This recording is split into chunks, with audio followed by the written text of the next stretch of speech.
presidente y amigo Leonel. Una buena noticia, el petróleo subió $5. Es un tema que deberíamos estar discutiendo aquí, ¿verdad, Leonel? No es buena noticia, por supuesto. No es. Ya Michel me regañó una vez por un incremento del petróleo. Pero hay un problema grave. Ayer estábamos con la presidenta Cristina, nos honró con su visita por Caracas, y firmábamos un conjunto de convenios, y ella lo decía. Permíteme, Cristina, repetir alguna de tus frases, porque sin duda ustedes son mucho mejores que nosotros. Nadie pone en duda eso. En verdad, lo digo con el corazón. Siempre he dicho que el mundo es muy machista. El mundo es muy machista. Dígame la tesis esa de que Dios sacó de la costilla de Adán una parte e hizo una mujer. ¿Qué machista era Dios? Yo nunca creí eso, ni cuando era monaguillo y peleaba mucho con el cura. Yo era monaguillo por esa tesis tan machista. Nos hace falta un equilibrio del género para enderezar este mundo. Bueno, entonces no lo digo por un cumplido, en verdad. La mujer como un todo, su pasión, su inteligencia, su capacidad de amar mucho más, así lo creo, que nosotros los hombres. Su capacidad de sacrificio supremo, su amor por los hijos, su amor por todo. Ahora, yo tampoco voy a hablar mucho, se los prometo. Creo que se ha dicho bastante aquí ya. Hemos oído con mucha crudeza, con mucha transparencia, defender posiciones. Aquí hay posiciones, pues. Aquí hay posiciones asumidas. Pero sí creo que es un momento para, como Fidel anda ahora de reflexión en reflexión, escribió hoy algo del Tribunal Penal Internacional, donde se me promete llevar ahora, desde el gobierno de Colombia. Me van a llevar al Tribunal Penal Internacional. Y Fidel escribe aquí hoy lo siguiente, recopilando datos y frases que reflejan con precisión el plan imperialista de hacer con Chávez lo que se hizo con Milosevic después de la guerra genocida de Kosovo, juzgarlo en el Tribunal Penal Internacional. Ayer, cuando pasadas las 12 de la noche, hora de Cuba, es decir, hoy mismo, escuché declaraciones, sigue diciendo Fidel, oficiales a la prensa de un grupo de funcionarios que se ocupan en Colombia de los trámites legales pertinentes. No me quedó duda alguna. No se trata de un secreto, es una batalla de opinión previa. Y por ahí se va Fidel en sus reflexiones. Yo sí creo que es tiempo de reflexiones y de acciones. Estamos a tiempo. Estamos a tiempo de parar, de detener una vorágine de la cual pudiéramos arrepentirnos, y no solo nosotros, sino nuestros pueblos, nuestros hijos, nuestra comunidad, durante quién sabe cuánto tiempo. Paremos esto, ¿saben? Con ese espíritu venimos aquí. Y hablo, por supuesto, por Venezuela, pero creo que recojo el sentir, si no de todos nosotros, del 99,99% de nosotros. Si yo leyera aquí y pusiera a leer todos los señalamientos que a mí se me han hecho, no en 9 años de presidente que ya tengo, sino en los últimos 15 años, recuerdo al presidente Samper, expresidente, ¿cómo se llama él? Ernesto Samper Pizano. Era presidente de Colombia cuando yo salía de prisión después de una rebelión militar, producto del caos en el que cayó Venezuela, la explosión popular masacrada por las Fuerzas Armadas y los cuerpos de seguridad, miles de muertos por allá en el Caracazo. Yo andaba por las calles de mi país, construyendo, después de haber tomado las armas, incluso después de haber sido muy joven militar antiguerrillero. 1976, Leonel, ¿tú estabas dónde? Saliendo de la universidad, seguramente. Estabas estudiando todavía. Yo estaba saliendo de la Academia Militar en Caracas y me enviaron a las fronteras con Colombia. Y yo andaba en una canoa, una llamada voladora en esos llanos, persiguiendo guerrilla colombiana. Desde entonces comencé a tener contacto con aquel problema. que mataron unos soldados venezolanos, que se metieron para acá, etc. Bueno, de capitán igual, en caballería por allá por el llano, más hacia el oeste. Pero luego salí de prisión, salimos después de aquella rebelión popular militar producida por la aplicación inclemente en Venezuela de las políticas de shock del Fondo Monetario Internacional y del saqueo de un país que llegó a tener 70% de pobreza terminando el siglo, habiendo sido durante buena parte de ese siglo XX el primer productor y exportador de petróleo de este planeta. Desde 1920 hasta 1970, 50 años, fue Venezuela el primer productor y exportador de petróleo. Luego salimos a crear un movimiento político, un proyecto, a discutirlo de calle en calle, a ir a alguna que otra emisora de radio donde nos permitían hablar. Estábamos casi que vetados en los medios de comunicación. Bueno, andábamos en eso cuando de repente en febrero de 1995 era carnaval por ahí. Titulares, gran acusación, Ernesto Samper acusa, hubo un asalto de la guerrilla colombiana, un grupo, creo que era del ELN, según la información que recogimos entonces, que atacó a una base militar venezolana en el Meta y mataron a unos, creo que 14 soldados. Porque en ese tiempo Venezuela participaba en la guerra interna de Colombia. Yo les voy a decir algo. De capitán yo patrullé territorio colombiano, con tropas venezolanas y tropas colombianas. Porque Venezuela asumía, aquellos gobiernos de Venezuela asumían que ese era un conflicto común, conflicto de los dos países. Yo recuerdo mis viajes por el Arauca y mis reuniones con gente del DAS y del Ejército de Colombia en un pueblito llamado Caracol, en la costa Arauca. Y de ahí patrullábamos hasta Cravo Norte. Y con frecuencias de radio, intercambio de información, operaciones conjuntas. Esa era una de las razones por las cuales la guerrilla atacaba unidades militares venezolanas. Por supuesto, Venezuela estaba en guerra. Atacan aquel puesto, matan a aquellos soldados, y Ernesto Samper, hoy un ciudadano colombiano con el cual yo tengo buenas relaciones. Hace poco recibí incluso una carta, él está a favor de continuar trabajando por el canje humanitario y quiere ayudar. Ha pedido venir por Caracas, pero con tantas cosas, quizás no es bueno que venga ahorita, porque al llegar allá capaz que lo crucifiquen, ¿no?, los medios de comunicación sobre todo. De que yo había comandado, Cristina, el ataque, comandado, ni siquiera es que yo mandé una carta en una computadora, no, que yo comandé junto con un señor a quien apodan Gavino. Gavino es el primer jefe del ELN. ¿Tú sabes cuándo vine yo a conocer a Gavino, Leonel? Ahora en noviembre, vino a Caracas Gavino.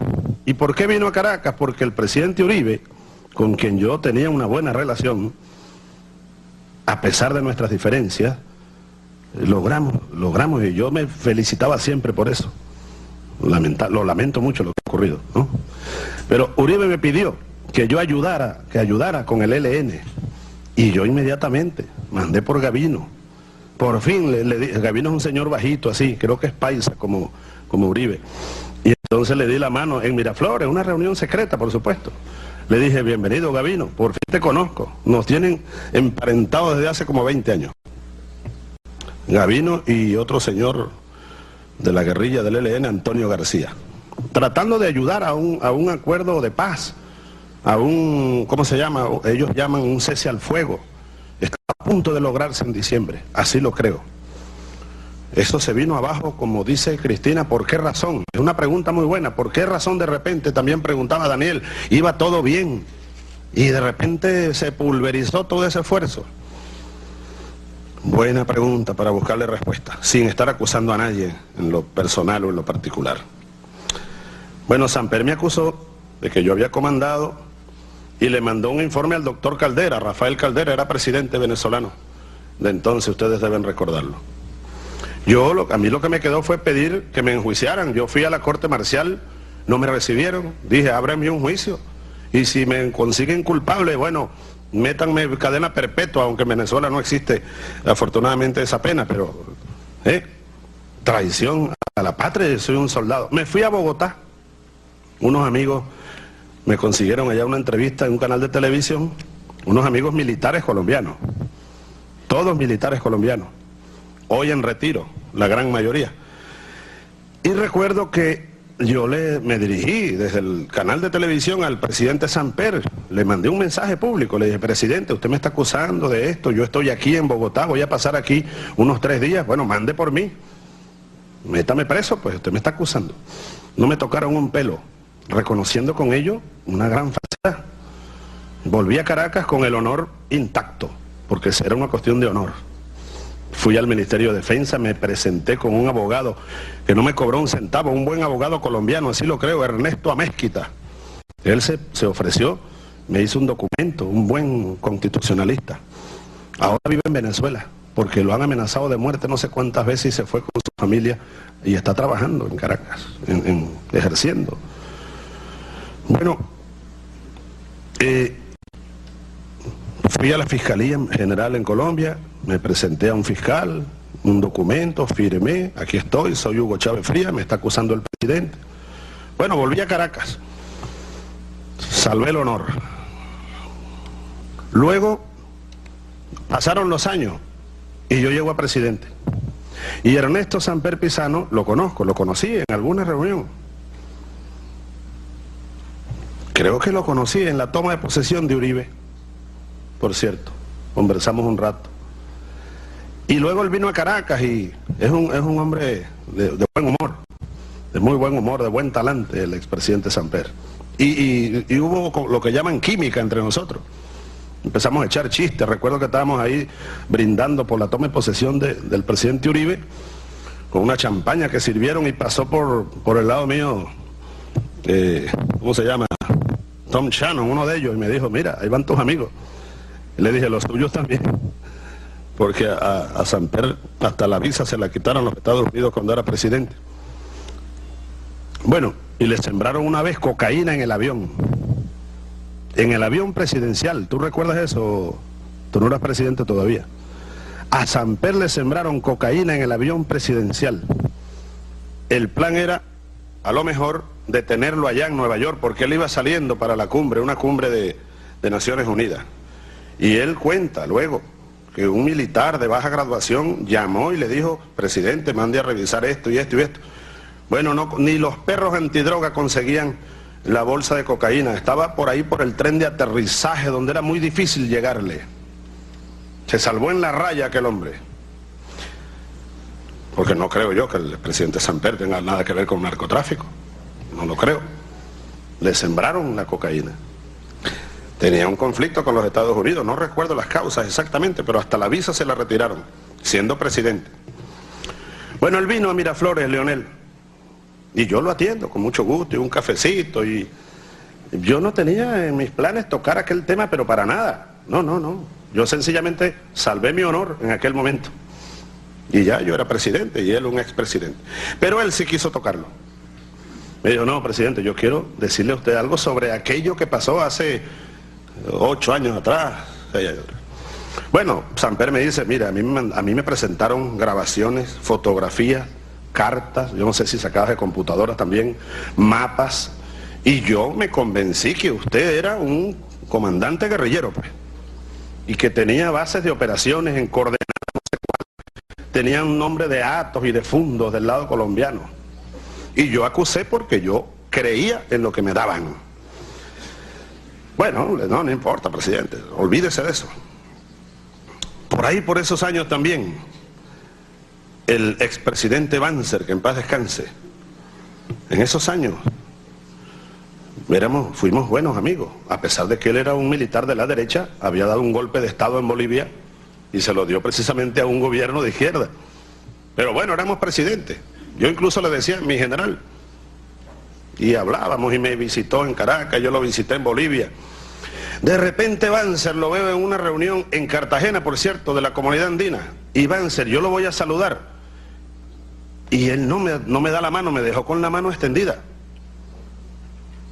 Bueno, yo me retiro, con respeto me retiro, está bien. En la noche íbamos caminando por la bella Cartagena de Indias y sus muros hermosos y heroicos, ¿no? Donde Bolívar lanzó aquel gran manifiesto de Cartagena, llamándonos a la unidad y a la batalla por nuestra independencia, contra los imperialismos, para crear nuestra patria grande, buena y nueva, hace ya casi 200 años. Y yo me le acerco a Banzer y le digo, mire, presidente, le digo, por favor, dígame qué es lo que pasa, aunque sea la última vez que hablemos, si usted... Bueno, Banzer aceptó hablar conmigo y me dijo, mira, Chávez, tú estás mandándole mucho dinero y muchas armas a Evo. No está Evo, ya está Evo. Yo ni conocía a Evo. Yo vine a conocer a Evo cuando tomó posesión aquel señor que cayó al poco tiempo, Sánchez de Lozada, y que tú quedaste diputado, o senador, diputado. Y en pleno brindis allí nos dimos la mano un minuto. Evo, por fin te conozco. Pero fíjate, Banzer, que era todo un general de línea, había sido presidente de facto no sé cuántos años, presidente electo luego, un hombre como con 80 años, lo engañaron. Él me dijo en Cartagena, mira Chávez, yo no quiero ni hablar contigo porque tú tienes doble cara. Tú estás apoyando a Evo y a Quispe, Evo, hay un señor Quispe por allá. Quispe, no, creo que es más radical que tú. O era, no sé, pero tenían el cuento de que Quispe y Evo andaban armando una guerrilla y que yo, bueno, y también metían a Fidel, le estaba mandando muchos dólares y muchas armas a Evo. Bueno, yo le dije al general Banzer, mire, mi general, yo, permiso para retirarme, le dije, le hablé como soldado incluso, permiso para retirarme, yo lamento mucho que usted lo hayan engañado. ¿Usted cree eso de verdad? Me dijo, sí lo creo, tengo pruebas. Ok, ¿qué voy a hacer yo? Claro, él nunca me amenazó con acusarme ante ninguna corte penal ni nada, ¿no? Fue como más prudente, como jefe de Estado, ¿no? De manera temeraria, creo que es una acusación temeraria. Yo creo que es la primera vez en la historia que un jefe de Estado amenaza a otro de manera temeraria, sin ninguna prueba en la mano, de llevarlo a la corte penal. Bueno, yo estoy dispuesto a ir a defenderme y a acusar también, ¿no? En todo caso. Ahora, fíjate, Banzer después se enfermó y él vino a Caracas a una cumbre andina. Yo pensé que no iba a venir, se presentó con su esposa. Fuimos al campo de Carabobo. A mí se me ocurrió llevarlos al campo de Carabobo, invitarlos pues. Estaba Pastrana todavía, estaba Banzer, en Bolivia, en Ecuador estaba, creo que era Mahuat, Amil Mahuat, y en Perú ya Fujimori se había ido, y vino fue Pérez de Cuéllar, era presidente, era canciller, era Paniagua, ajá, que en paz descanse el expresidente Paniagua, pero vino Pérez de Cuéllar.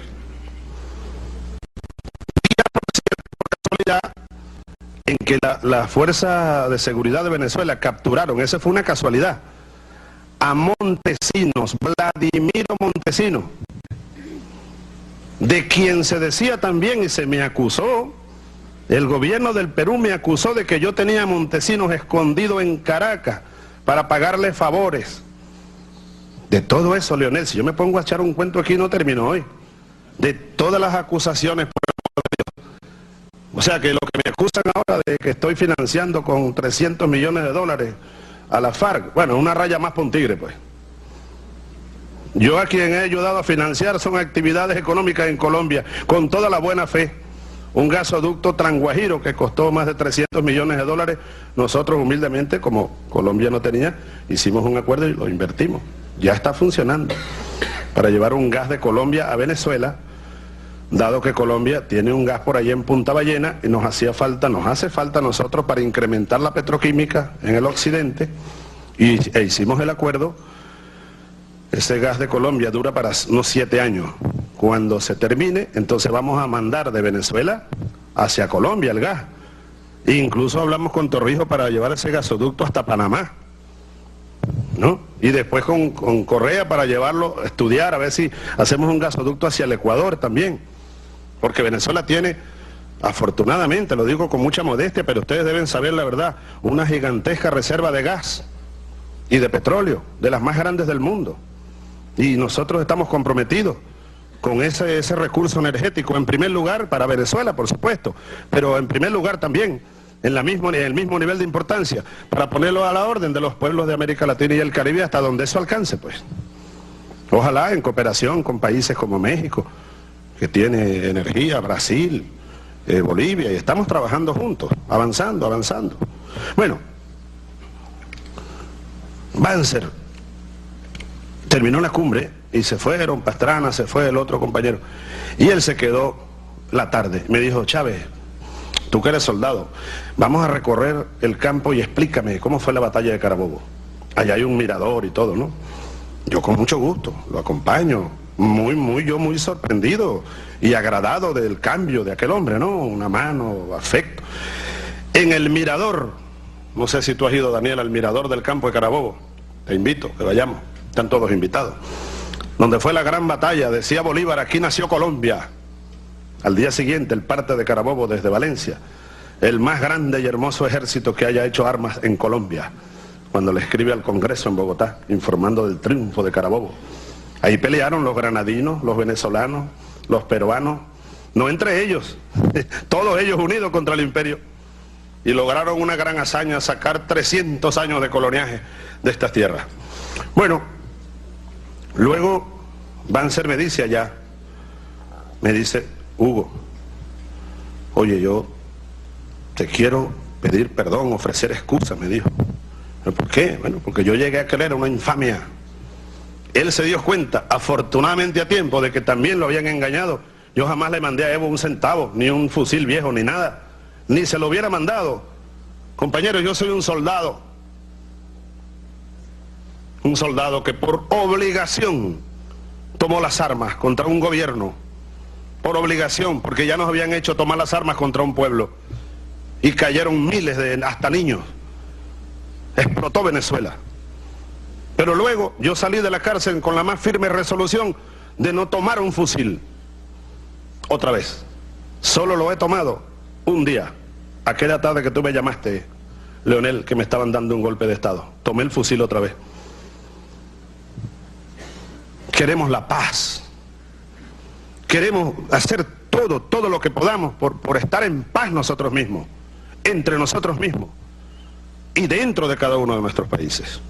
Bueno, Banzer luego se fue a Estados Unidos, allá enfermó y luego murió al poco tiempo. Pero a mí me han acusado de todas esas cosas, Leonel. En Centroamérica me han acusado de estar financiando actividades. Cuando tú eras candidato me acusaban de que yo estaba mandando un abono, una urea, o como ustedes la llaman, urea, ¿no? Para hacer dinamita. No era para campesinos, sino para hacer dinamita y explosivos. Y eso lo decía un canciller de un país. Al presidente Saca le he dicho ahora que vi unas declaraciones por allá de alguien de su gobierno, o al menos la prensa también dice muchas cosas. Le dije, no, presidente, yo no estoy interesado en meterme en las cosas internas del Salvador, ni de nadie. Vamos, lo que queremos es ser amigos de verdad y discutir nuestras diferencias y echar adelante, bueno, cada quien el proyecto de su país, según el mandato de su pueblo, pero respetándonos unos con otros. Respetándonos unos con otros. Ah, bueno, fíjate la infamia que inventaron de que yo le mandé unas maletas llenas de dólares a Cristina. Allá tienen preso una gente en Miami. Ahora son unas maletas en la selva, las maletas de la selva. A la FARC le estoy mandando 300 millones de dólares. Otra infamia que, bueno, supuestamente sale de una computadora, ¿no? Y de una vez, de manera temeraria, viene un gobierno a leer aquellos papeles que salen de una computadora. Eso nunca se vio en este mundo, al menos en este mundo nuestro. Yo por eso llamo a la reflexión. Si nosotros queremos volver a la calma, bueno, reflexionemos, pongamos cabeza fría. Nos hemos dicho 100 cosas, bien, Vamos a seguir, porque si seguimos se va calentando esto, sigue calentándose. Ojalá sirva esta cumbre para tomar un camino a la salida de este conflicto, y no salida violenta, salida entre gente racional, como decía la presidenta Cristina. Bueno, yo prefiero hablar del fondo del tema, eso. No quiero caer en detalles, ni en señalamientos de ningún tipo. Yo quiero hacer un esfuerzo por ver el fondo del tema.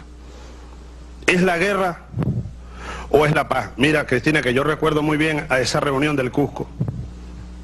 Esa reunión del Cusco, cuando se aprobó esa resolución.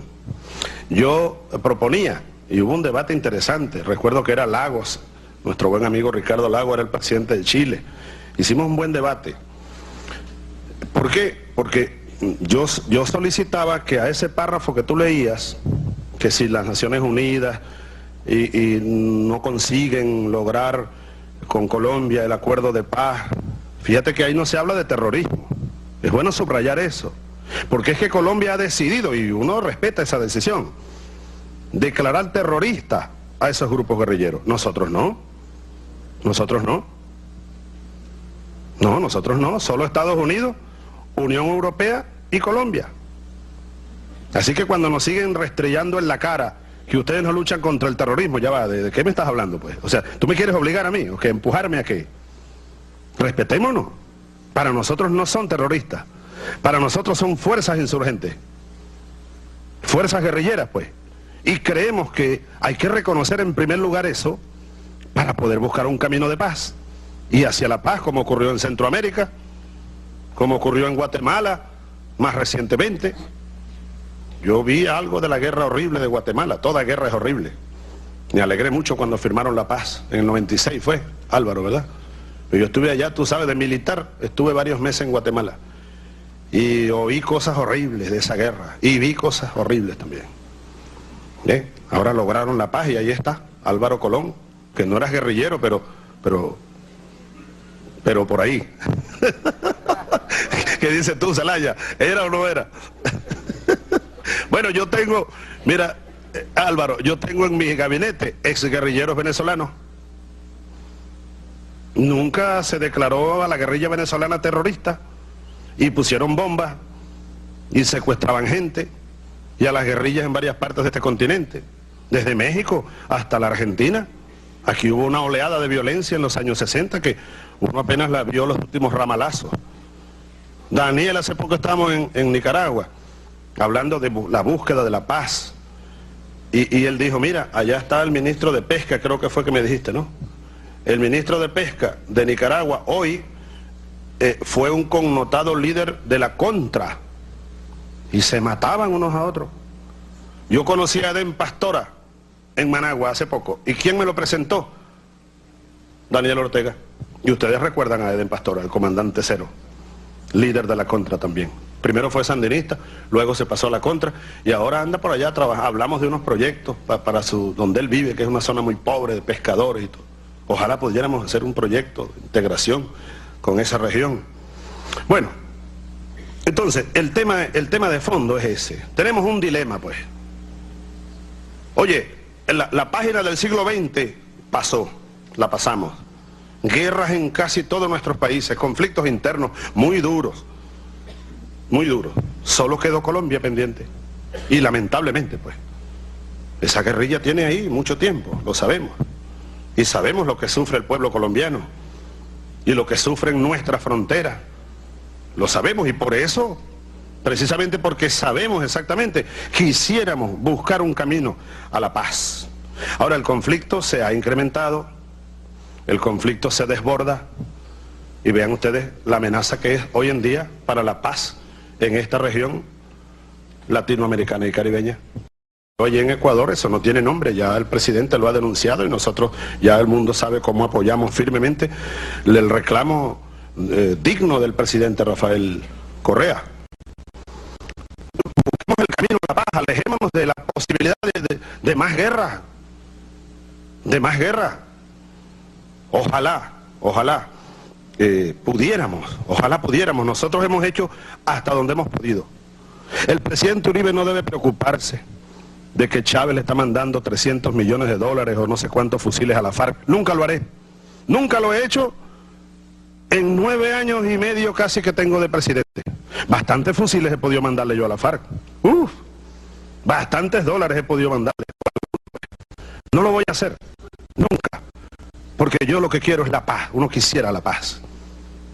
Ahora, detrás de esto están los Estados Unidos. Detrás de esto está el gobierno de Estados Unidos y bueno, y el guerrerismo del imperio. Hay que decirlo. Hay que decirlo. Hay una resolución de las alas más guerreristas del gobierno de Estados Unidos en que no se acabe esa guerra. Yo se lo dije 100 veces al expresidente Pastrana. Al presidente Uribe se lo dije bastantes veces conversando. Para mí, ese conflicto no tiene salida militar. Ni la guerrilla va a lograr tumbar al gobierno, como ocurrió en Cuba por allá por el 59, que bajaron las columnas guerrilleras y tomaron La Habana, ni como ocurrió en Nicaragua el año 79, 20 años después. No lo van a lograr, es lo que yo creo. Y se lo he dicho a los jefes guerrilleros con los que he hablado, les voy a decir, el primero con el que hablé fue Raúl Reyes, porque me lo pidió Pastrana cuando estaba el tema del Caguán. Marulanda me mandó una carta invitándome al Caguán. Pastrana consideró que yo no debería ir al Caguán, y yo no fui al Caguán. Pero entonces después él me pidió, mira, Reyes va a pasar por allá, va por Cuba también. Hablé con Raúl Reyes. Y hace poco, con uno de los integrantes del secretariado, tratando de buscar el camino al canje humanitario. ¿Y por qué? Autorizado por el presidente Uribe. Entonces, lo que le he dicho a ambos en esas dos ocasiones, incluso he oído su plan de guerra. He oído el plan de guerra. Y les he dicho, eso es inviable, es imposible, olvídense de eso. A menos que quieran pasar 100 años ahí matándose. Pero vean más bien el panorama geopolítico de América Latina. Vean lo que ha pasado y lo que está pasando en América Latina. Reflexionen, ya está bueno de guerra. Les hablé lo que pasó en Centroamérica, lo que pasó en Guatemala, lo que uno vivió en Venezuela. Ya basta de tanto muerto. Todos son colombianos y todos somos latinoamericanos. Ahora vean por dónde va el conflicto. Lo más preocupante de esto, debo decirlo, no es ni siquiera la coyuntura en sí misma. Ya en Venezuela había pasado algo que nosotros supimos pasar la página. Algo grave pasó en Venezuela hace varios años. Secuestraron a uno de los líderes de la FARC. Lo llamaban el canciller de la FARC. Granda, un señor Granda. Yo no lo conocía, lo vine a conocer después que el presidente Uribe lo liberó. No sé las razones, creo que había conversado con Sarkozy, algo. Entonces él vino a Caracas a conversar sobre el canje humanitario. Estaba en La Habana, liberado ya. Bueno, a Granda se lo llevaron desde Caracas. Y primero nos dijeron que no, que era en la frontera. Cuando nos dimos cuenta reclamamos muy fuerte. Y la situación se puso tensa, casi a punto de un rompimiento.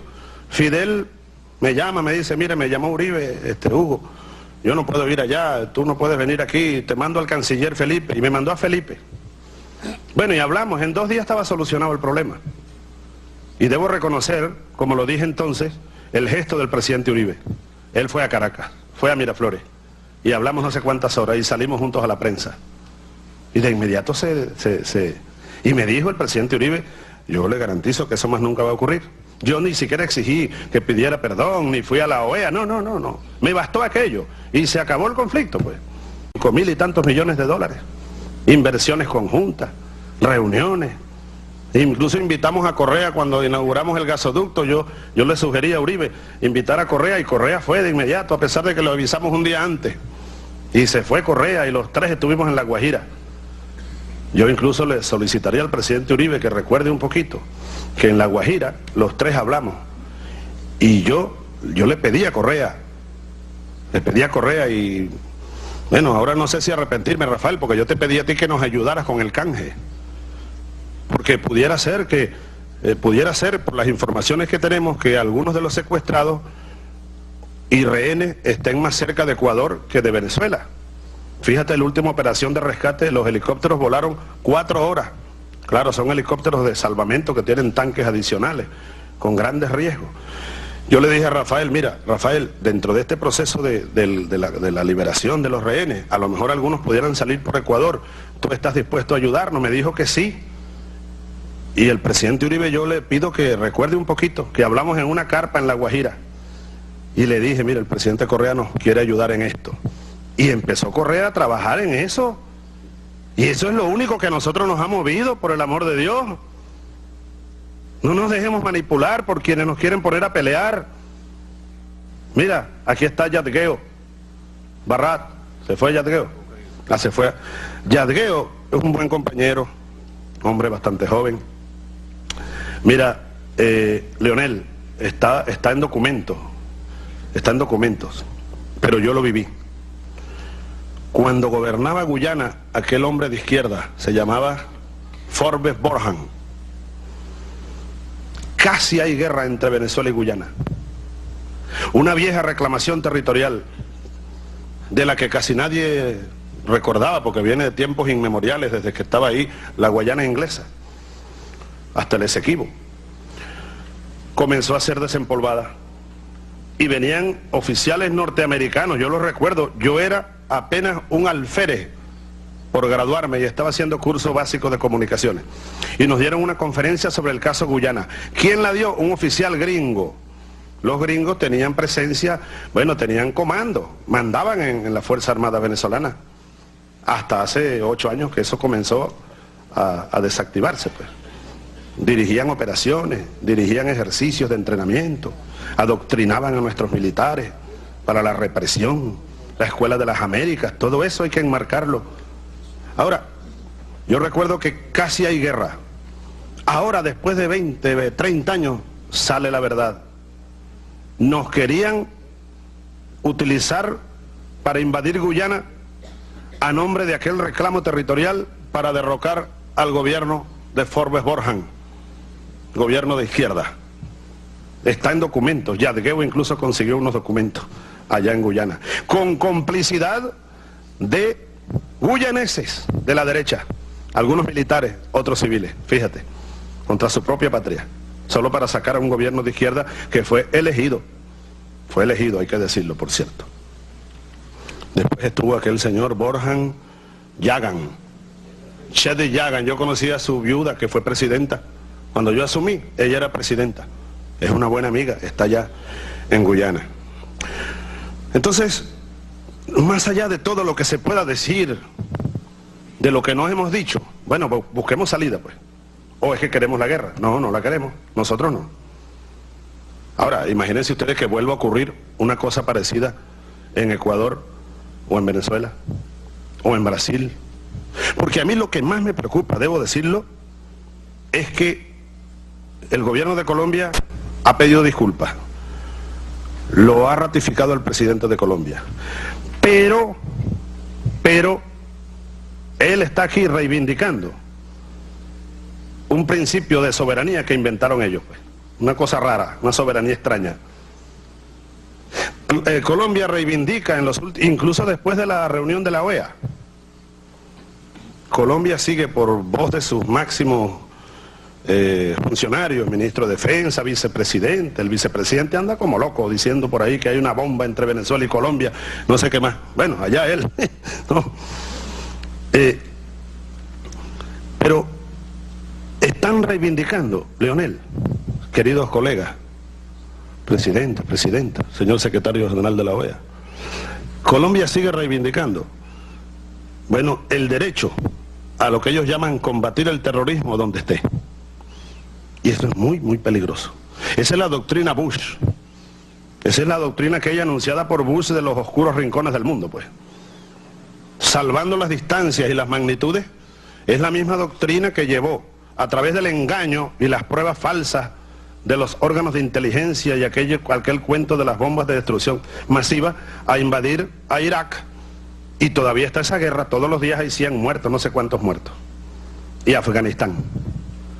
Esto jamás había ocurrido en estas tierras, que un gobierno se abrogara el derecho y además lo reivindicara. Yo le hago un llamado de verdad al presidente de Colombia a que revisen esa doctrina. Porque eso nos puede conducir, presidente, en verdad, ahí sí, a una hecatombe en esta región del planeta. Y detrás está el gran interesado, Estados Unidos. Ahí está el gran interesado en una guerra entre nosotros que justifique una intervención. Y más allá de eso, tiene relación con el tema de la agenda que hemos diferido, el petróleo. La más grande reserva de petróleo del mundo la tiene Venezuela. Estados Unidos la tuvo durante un siglo. La perdió, es venezolana, pues la hemos recuperado. La faja petrolífera del Orinoco y otras reservas. Y ellos tienen la vista puesta allí. Sería ideal para Estados Unidos un conflicto entre nosotros para intervenir Venezuela y asegurarse el petróleo. Claro, Leonel, se acabaría Petrocaribe. Se acabaría Petrocaribe y se acabaría, como siempre se llevaron el petróleo a Estados Unidos. Y además el precio del petróleo con un conflicto en esta región pudiera llegar a $200 de un solo tiro. Entonces, eso no es lo que queremos. Estoy seguro que no queremos un escenario nefasto como ese. Nosotros insistimos en el canje humanitario y en la paz.